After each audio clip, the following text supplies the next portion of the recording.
Hello, welcome Jfokus. I want to talk today about things that can go wrong with the cloud. So some of them, I'm going to tell some sad stories. I'm a consultant with the IBM Garage, and so I want to share some of the things that I've seen out in the field that maybe aren't so good. But I also do want to start with a note of gratitude as well. I feel so lucky to be a software developer. I think we probably all should feel really lucky to be a software developer. We get to play with computers all day, and there's not much better than that. And I think as well, things are getting better and our job is getting, if anything, more fun. And I think that cloud is a big part of that. I love the cloud. And there's a whole bunch of things that used to be really tedious and really manual that now, because of the cloud, are just so easy that we don't even have to think about them. And we can be focusing instead on things that are more fun. But of course, parts of this talk are sad, and there are things that can go wrong in the cloud. And a lot of businesses find that when they start to try and use the cloud, they get electrocuted. There are storms in the cloud.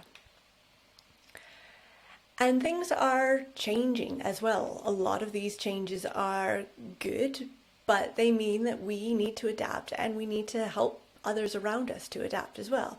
So in 2021, there's a whole bunch of things we need to be really good at. The first is hand washing. Hopefully we got good at that in 2020. There's some others that are more technical. So probably a lot of us, our day job now is writing apps of some form or another. And that's really, what we're doing as developers is this focus on the apps. But it used to be focusing on the app was enough. In 2021, it's not enough anymore. We really need to be thinking about the ops as well. What happens to our beautiful creations once they get released? How do we make sure that they're happy and healthy out in the wild?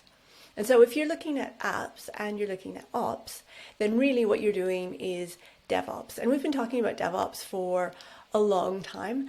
I'm not sure many companies are really doing it especially well yet.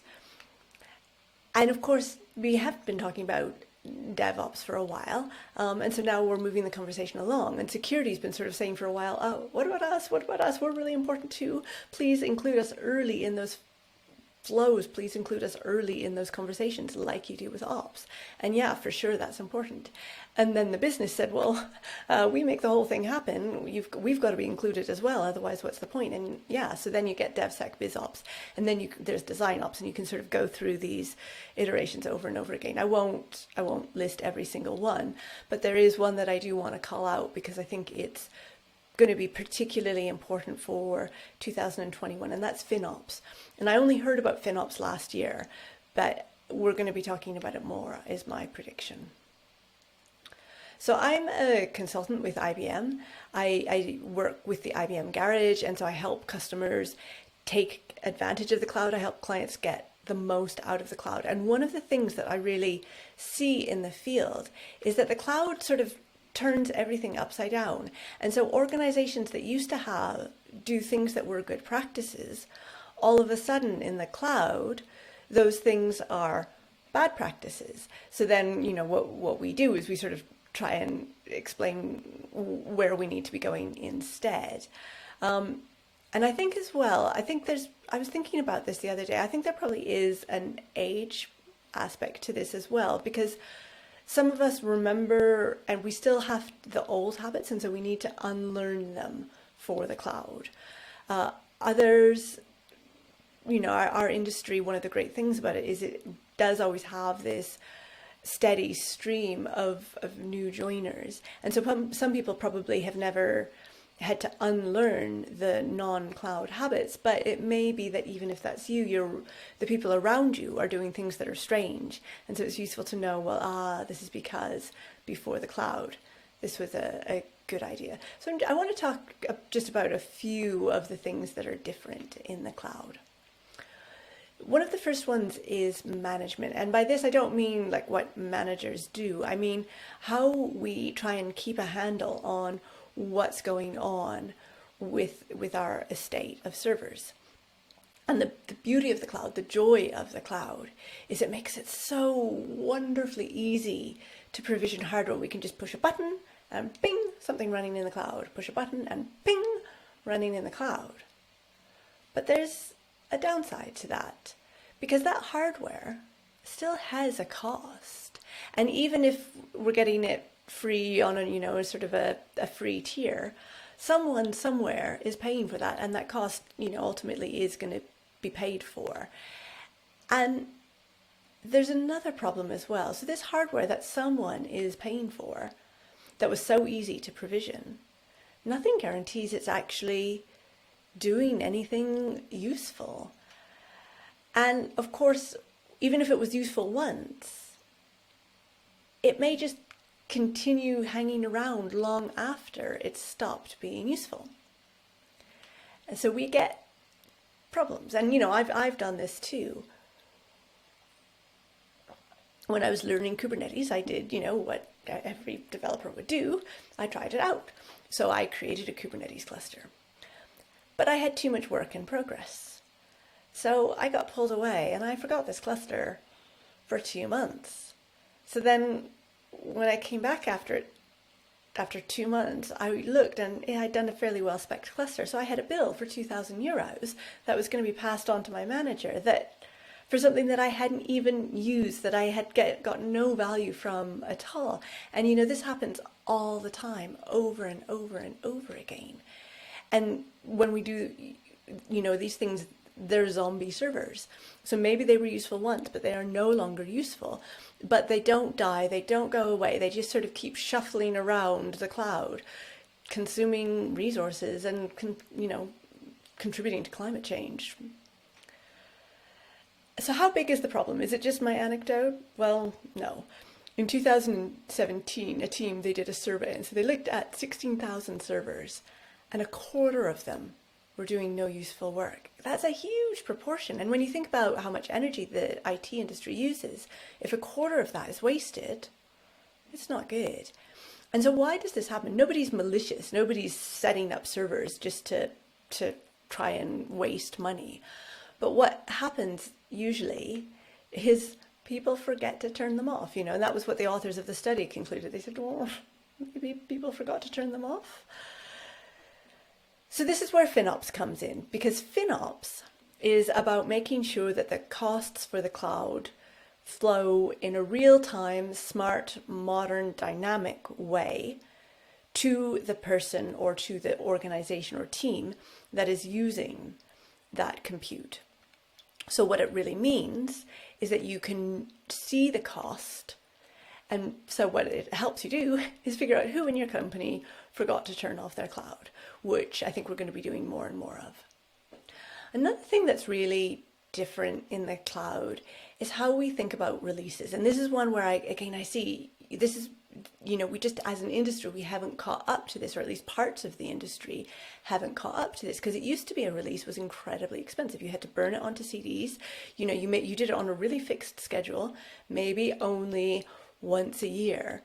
And so a whole bunch of stuff you didn't want to miss that release. So stuff would get thrown into that release. Everybody would work all the hours in the day to try and make this release. We'd ship a whole bunch of bugs, and then we'd spend a while sort of patching it up with hotfixes and that kind of thing. And it was bad for everybody. It was bad for the developers. It was bad for consumers. But releasing in the cloud, again, it's just a click of a button if we've got our automation right. So we can do it much more often, which is better for quality. But I think a lot of organizations haven't caught up with this, and they still imagine that the way to ensure quality is to have a lot of regulation around the releases and to do the releases really rarely so that there can be a governance around it. So we talked to one of my colleagues in the IBM Garage, a large bank approached them, and it was sort of a legacy bank, and they looked around, their competitors were eating their lunch, they needed to figure out how to go faster, and how to make everything more modern. So they said, we've got a whole bunch of COBOL that can't be helping us. Let's modernize this. let's make microservices. And we said, oh, great idea. Yep, we can definitely help you with that. We can help you with the app mod. Sounds like good, good project. And then they added, our release board only meets twice a year. So if the release board only meets twice a year, it doesn't matter how many microservices you have, your release cadence is going to be twice a year.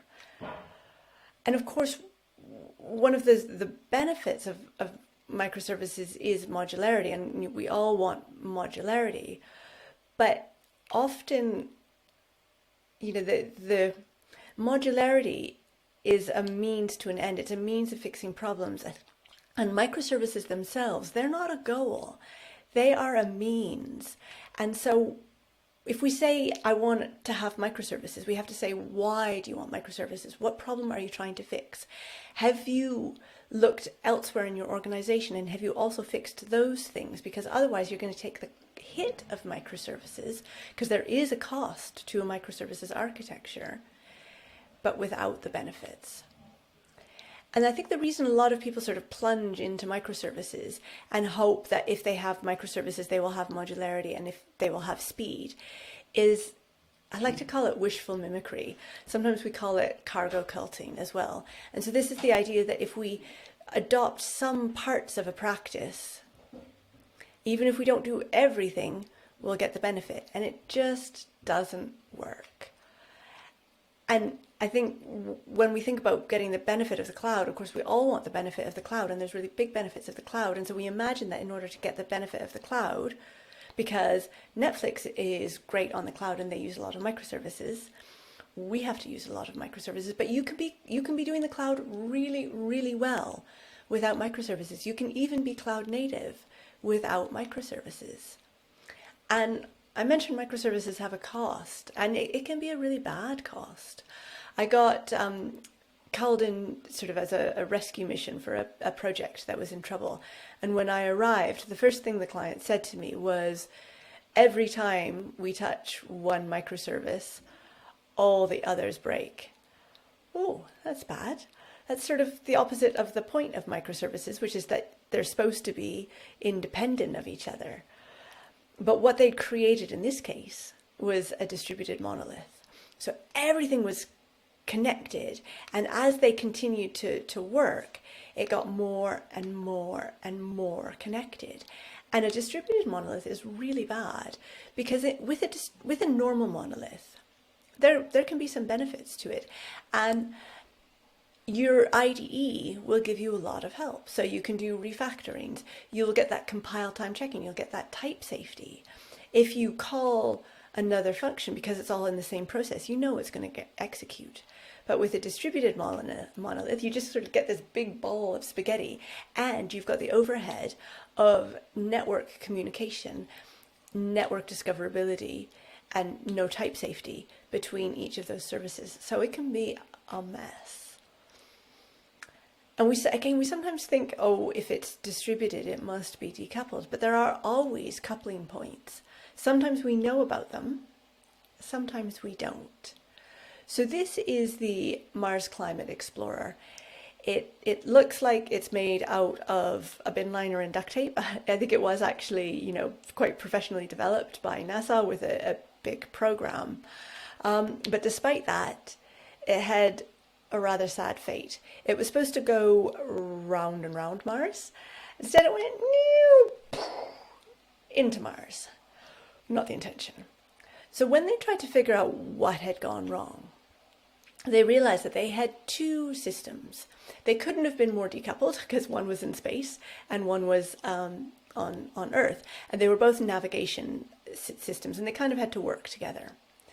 The problem was, and I think some of you will probably remember this story, the space controlling unit used metric units. The one on the ground used imperial units. They were close enough that they kind of almost, that, the error wasn't super obvious until the Climate Explorer wasn't where it was supposed to be. So I think we can safely say in this case, it was very distributed.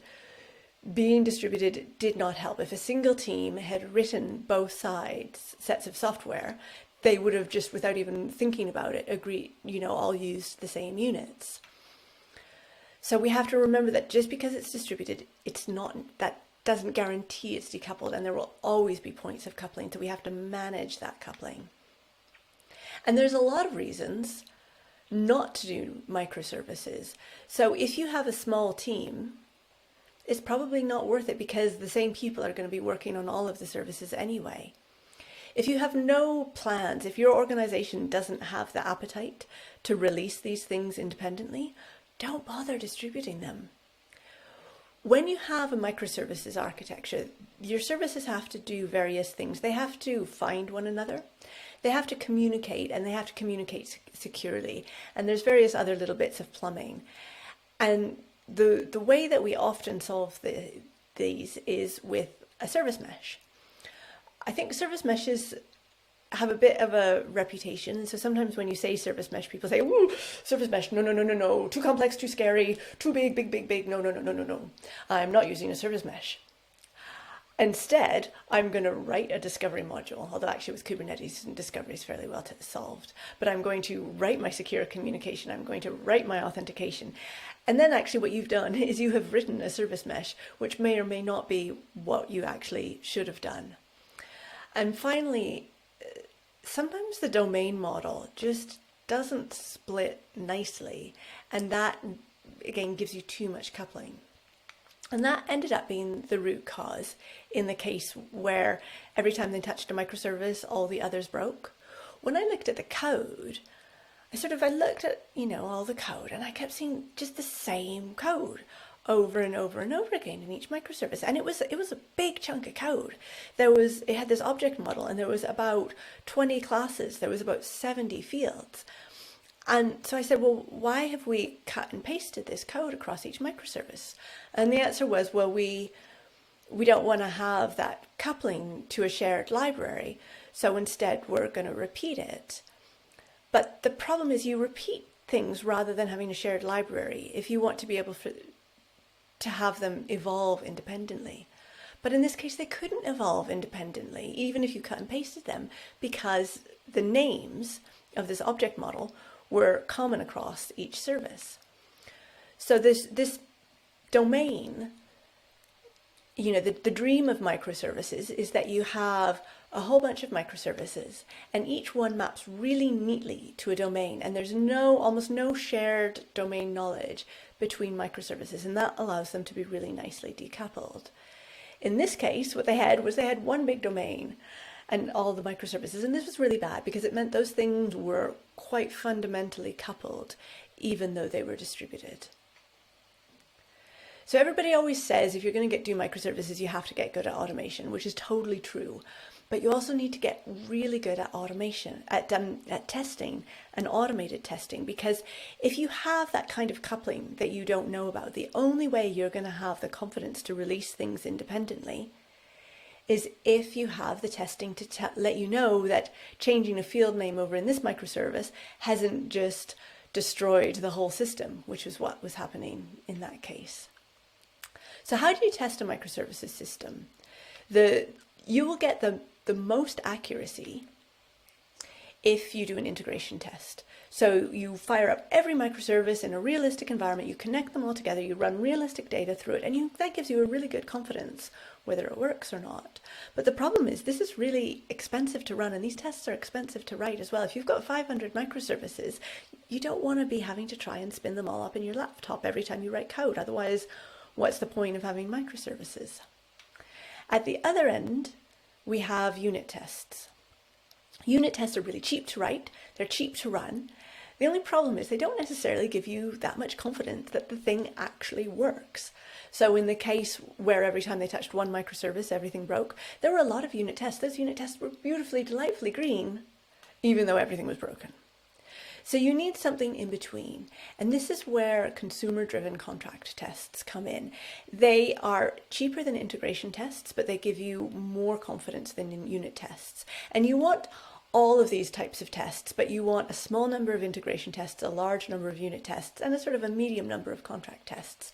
And of course, one of the things that I really like doing is at each level, you can do test-driven development. So you can write the test first, watch it fail, and then fill in the function, which is really satisfying. So a good way to think about what contract tests are is by thinking about how you would test a fire alarm. So this is not how to test a fire alarm, or at least it's not how I test my fire alarm in my house. If you set a building on fire and the fire alarm goes beep, beep, beep, beep, you have lots of confidence that the fire alarm works, but your building is on fire. So I hope at some point the fire alarms were tested like this, but I'm not going to do it in my house on a weekly basis. What I do is, every fire alarm, it's got this little button that says push to test. And if you push it, it goes beep, beep, beep, beep. So that gives you a lot of confidence that the fire alarm can go beep, beep, beep, beep. I kind of want a little bit more than that though, because I want my fire alarm to go beep, beep, beep if there's a fire. It's not enough to go beep, beep, beep if I push the button. So for fire alarms, there is a middle ground, and a lot of institutions use these. So you may have actually seen them, in shopping malls and workplaces and that kind of thing. And what it is it's a long pole, and then it's got like a cup on top of it, and you sort of wrap that cup around the fire alarm, and then it emits smoke inside the cup, and then you can test the condition that you actually care about, which is, if there's smoke, does my fire alarm go beep, beep, beep without setting the building on fire? So it's a really good thing. So let's see what the equivalent would look like in code. So I've got a little demo. It is in some ways it's the world's worst microservices demo, because I didn't want to make 18 services and try and run them locally. For the same reasons I've described. So instead, I just have two parts. I have a front end and I have a BFF, which in this case is best friend forever, and you'll see why. And so although this is really simple, I can see the exact same issues in terms of coupling and testing between my front end and my back end that I would with a much more complex system. And so I've got my front end is JavaScript and my back end is Java, and I've got that over in Eclipse. And so it's just a simple Liberty application. No. Okay, so I have a house, and my house has the reason I was thinking about a house is because I think it's actually quite a good model for a microservices architecture. So you have your data model, which sort of goes around from service to service and it gets transformed. So in this case,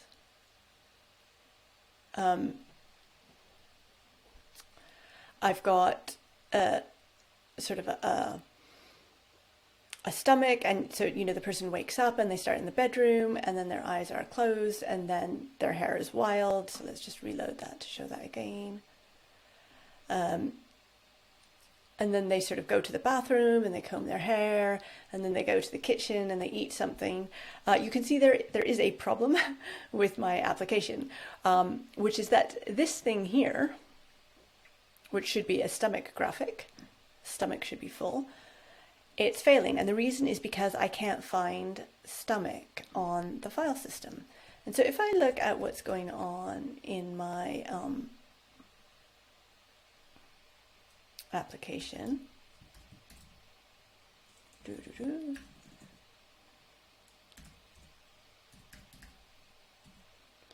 you can see I've got my JSON data model here. And if I look in Eclipse, I've got the same thing. I've got this stomach. But if I look at my JavaScript code, it's this is some of my test data. So I've got a unit test here, and I've got some test data, and it's expecting torso. So I made a mistake about my variable names. And so even though my unit tests are passing here, you can see the thing isn't working. So what do? So this is where the contract tests come in. What I'm going to do is I've got a test which is my resident table test. That's a unit test. It's using a mock for the HTTP, and I just specify a value I pass in. I'm going to make a copy of that. And the reason I'm doing it as a copy is just to emphasize that your contract test will probably be quite similar to your unit test, but maybe a bit smaller, but it's going to, it's going to look a bit the same, and you can use it in similar ways. So I'm going to call that contract.test. And now what I'm going to do is because I've only got a couple of minutes, I'm just going to pull down what it would actually look like if I had it as a contract test. So I'm using a contract test framework called Pact. I really like Pact because it's got bindings for Java, for JavaScript, for PHP, for Ruby, for everything. And so instead of having my Axios mock, which was my HTTP mock, instead Pact gives me a mock. And I have to do a little bit more work because I'm saying, well, I could have a stomach of full or I could have a stomach of hungry, either way. And I'm going to say I expect that my server, if it gets a get on /resident, it's going to respond with that result. And then the rest of my test can be the same. And my contract provider is acting as a mock, which is really handy. So it means that I'm not just having to do work for that contract test. It's actually giving me something. I could have skipped the contract test if I wanted to. So I'm just going to pull back in what I had in Git in here. And now my tests will run again.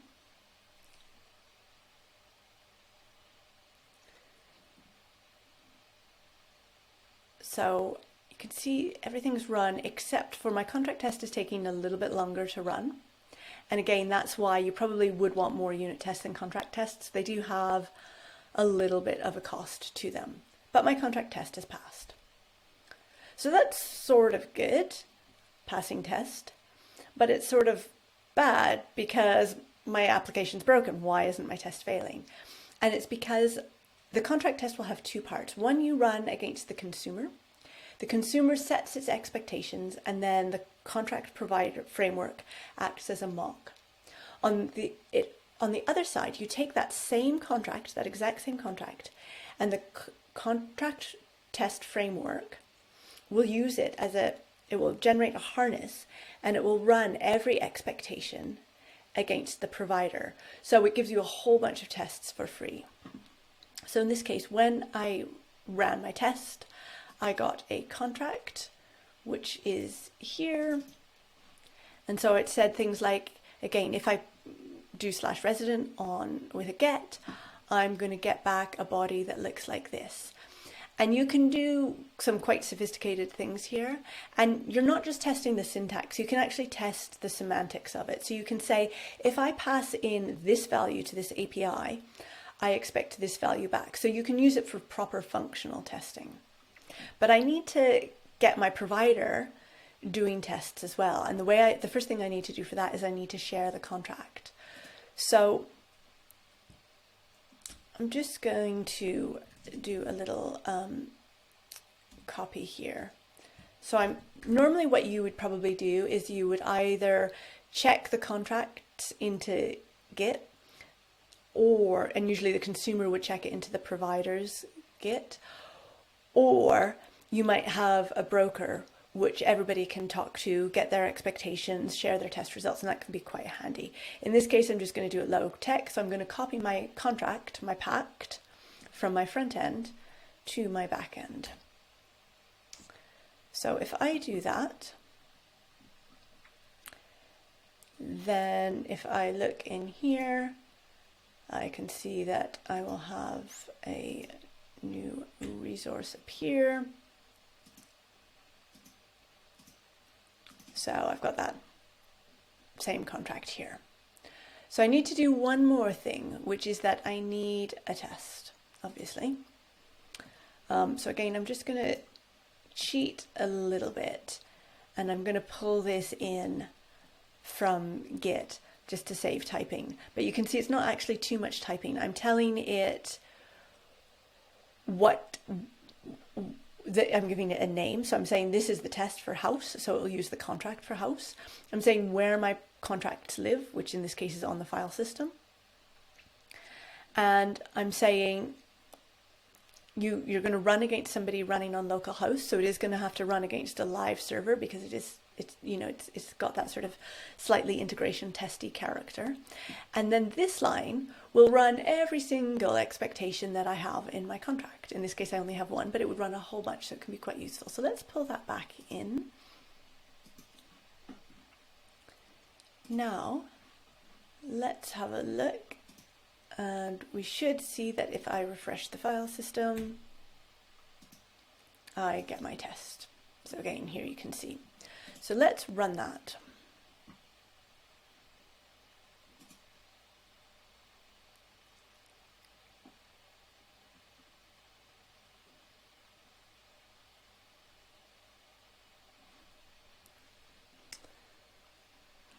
And did I, oops, I forgot to bring up my server in the foreground. So here we can see, look, it expected stomach and it is stomach and it expected torso. So I've got that failing test. I've got that indication that I've got a problem. So how do I fix it? Well, let's go to resident and let's refactor. And let's rename that back to torso. So again, because my IDE is going to be doing, hopefully, a lot of work for me, I can just, resident isn't the thing that owns the class, but if I make the change in one place, it will ripple through the whole code base. And so now, if I go back and if I look here, I should see it exactly the same, which is what I was expecting. So what's going on? So then if I look here, it's obviously still going to be broken. Yeah, so in this table, because this table doesn't really have a coupling to the name, it's fine.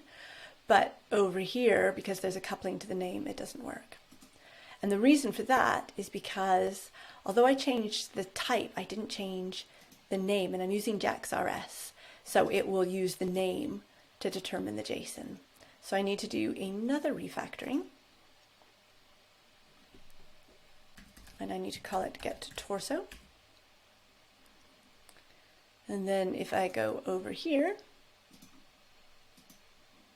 cool. So using Open Liberty, it's just automatically refreshed. So that's good.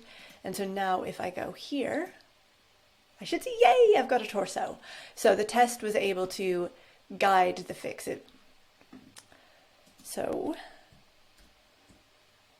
hooray. So I think, you know, the sort of the point of all that really is that if you're doing microservices, and possibly even if you're just doing a simple front end and back end, consumer-driven contract tests are really going to help you get the most out of that architecture, give you the confidence to release, and give you the confidence to do the other things that really help you take advantage of the cloud and get that speed of the cloud. So with that, thank you very much. I'm looking forward to your questions, and you can also find the code for this at ibm.biz/Jfokus. Thank you.